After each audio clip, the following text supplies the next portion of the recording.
আসসালামু আলাইকুম। চাপা অর্গানিক ফুডের পক্ষ থেকে আপনাদের সবাইকে স্বাগত।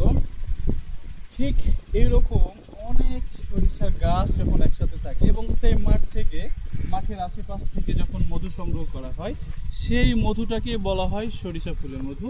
এবং এই মধুটাগুলোই আমরা সারা বাংলাদেশে ক্যাশ অন হোম ডেলিভারি দিয়ে থাকি। ভিজিট করতে পারেন আমাদের ওয়েবসাইট থেকে আপনারা ক্যাশ অন হোম ডেলিভারি সুবিধা পেয়ে যাবেন। আর আরেকটা বিষয় হচ্ছে, এই ফুলের নেক্টরের পরিমাণ মানে এত বেশি থাকে, এটা হচ্ছে মধুটা এত ঘনত্ব হয় যে এই সময়ে মধুটা কিন্তু জমে যায়। সুতরাং সরিষা ফুলের মধু যখনই ঠান্ডার আভাস পড়বে বা যখনই ঠান্ডা আবহাওয়ায় থাকবে, সে সময় কিন্তু সরিষা ফুলের মধু জমে যায়। আর দেখতে পাচ্ছেন এই বিস্তীর্ণ এলাকা জুড়ে সমস্ত এলাকাটায় একেবারে এই মাঠটা হচ্ছে সরিষা লাগানো রয়েছে। এবং আপনারা যারা সরিষা ফুলের পিওর মধু নিতে যাচ্ছেন, চাপা অর্গানিক ফুড ওয়েবসাইট থেকে আপনারা ভিজিট করতে পারেন এবং অর্ডার করতে পারেন। তবে ভালো থাকুন, সুস্থ থাকুন, চাপা অর্গানিক ফুডের সাথে থাকুন।